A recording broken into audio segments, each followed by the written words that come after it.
नमस्कार, आप देख रहे हैं द खटक और मैं बसंती परमार। हाल ही में हुए भीलवाड़ा हादसे में जो मानवता को शर्मसार करती दर्शाती, जहां एक 15 दिन के मासूम बच्चे को पत्थर के नीचे दबाकर और मुंह पर फेविक्विक चिपकाकर माता पिता ने उसे वहीं पर मौत की ओर धकेल दिया और उसी कारण पूरे प्रदेश भर में मानवता जो है वो शर्मसार होती नजर आ रही है। आज हमारे साथ बाल गृह के अधीक्षक मनमीत जी हमारे साथ है, तो हम उनसे पूछेंगे कि भीलवाड़ा हादसे को आप किस तरह से देखते हैं। क्या बच्चे को इसी तरीके से फेंकना सही था? जी मैम, क्या कहेंगे आप? मैडम, मैं ये बताना चाहूँगी कि जो राज्य स्तर पे, जिला स्तर पे जिला बाल संरक्षण इकाइयों का गठन किया गया और ग्राम पंचायत लेवल तक इसका गठन है। तात्पर्य ये नहीं बताना कि हाँ इनका गठन है, तात्पर्य बताना ये है कि जो किशोर न्याय समिति है हाईकोर्ट, वो और राज्य सरकार के संयुक्त प्रयासों से प्रत्येक जिले में पालने लगाए गए हैं। पालने भी हर जो भी संस्था है वो अडॉप्शन का कार्य कर रही है उसके बाहर, और जो भी चिकित्सालय हैं, राज्य की चिकित्सालय और अस्पताल, उनके बाद पालने लगे हैं। जो थीम यही है, फेंको मत हमें दो। राज्य पालन देखभाल का जिम्मा लेती है। जिस गृह में आप आज यहाँ हैं, आप बच्चों से खुद मिले हैं, उनसे बात की है आपने। ये बच्चे भी जो हैं वो समाज से जो भी किसी कारणों से यहाँ प्रवेशित हुए बाल कल्याण समिति से, इनके चेहरों पे आप मुस्कान देख रहे हैं। इनका पुनर्वास होता है, अच्छे घरों में जाते हैं। आज जो भी अडॉप्शन की क्रिया में बच्चे गए हैं बाहर, आज बड़े बड़े कोई प्रोफेसर के यहाँ हैं, कोई बड़े बिजनेसमैन हैं, कोई अच्छे उच्च पदों पर लगे हुए हैं। तो ये भी वही बच्चे थे जिनको अभिप्रेरित किया गया। तो विभाग और बाल संरक्षण इकाई और न्याय समिति, इन सभी का संयोजित यही प्रयास है, और गृहों में तो उनका विशेष योगदान है। किस तरह के बच्चे को क्या सुविधाएं उपलब्ध कराई जाए। और जोधपुर तो भामाशाहों के लिए प्रसिद्ध है। भामाशाह इतना सहयोग करते हैं हमारी संस्थाओं में।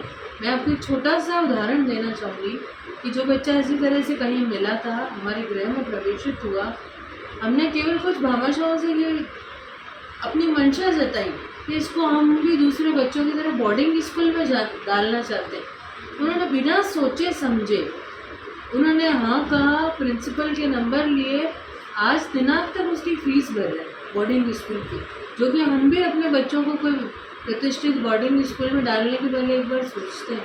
तो वो बच्चा आज वहाँ अध्ययन कर रहा है। इस तरह से कई बच्चे हैं जो दूसरे राइज विद्यालय में पढ़ रहे हैं। तो बच्चे हैं, अगर आप, मेरी तो इतनी ही अपील है, कोई बच्चा पालने में सक्षम नहीं है तो राज्य सरकार द्वारा जो संचालित बाल गृह है, किशोर न्याय समिति है, वो उन बच्चों को बहुत अच्छे से ध्यान रखती है। उनकी पूरा जिम्मा, इवन सुप्रीम कोर्ट तक ने इसमें अपना जो दखल देके बचपन बचाओ आंदोलन, उसको इसमें शामिल किया है। सुप्रीम कोर्ट स्वयं प्रसन्न ज्ञान लेता है, तो विभाग तो उसमें से कंधा मिलाकर काम कर रहा है। और जैसे हम अधीक्षक हैं, दूसरे अधीक्षक भी सदैव तत्पर रहते हैं कि इन बच्चों को घर जैसे रखा जाए। होली, दिवाली, आप हमारी दीवारें देख रहे होंगे, आप कलरफुल है, पूरा एनवायरनमेंट हमने विभाग के जो आदेशों से ऐसा करने का प्रयास किया कि जो आपने हमारे कार्यालय देखा होगा, पूरा कलरफुल, इनको मतलब इस तरह से बच्चे को कहीं भी नहीं लगे कि वो किसी संस्था में, उसको एक घर का एनवायरनमेंट। और हर वार त्यौहार पर उनको कपड़े दिलाना, उनके लिए मिठाइयों की व्यवस्था करना। और आप विश्वास करेंगे कि हम भी, हमारे यहाँ पे जो एक भवन का जो भी उद्घाटन हुआ, तो हमने खुद हवन करवाया, जिसमें माननीय ऑनरेबल विजय बिश्नोई सर भी सम्मिलित हुए, उन्होंने स्वयं हवन किया। तो ये हमारे लिए गृह है। तो हम जो गृह में बच्चे को गृह की फीलिंग आएगी। तो मेरी तो सभी से अपील है कि बच्चे को कहीं भी फेंके नहीं। हमारे जो राजकीय गृह हैं, विभिन्न संस्थाएँ जो गृह चलाती हैं, उन्हें छोड़ दें ताकि उनकी उचित देखभाल और वो देश का भविष्य बने। देखिए, हमारे साथ बाल कल्याण समिति के अध्यक्ष विक्रम चेतन जी है, उनसे हम पूछेंगे कि देखिए किस तरीके से प्रदेश भर में भारत में भीलवाड़ा के ये कोई पहला केस नहीं कि बच्चे को इस तरह फेंका गया है। प्रदेश भर में कई ऐसे केस सामने आ चुके हैं जहाँ बच्चों को फेंकते हैं और यही पूरे भारत में बाल कल्याण समिति द्वारा एक संदेश दिया गया है कि बच्चों को फेंको मत, हमें दीजिए। तो सर उस पर आप क्या कहेंगे?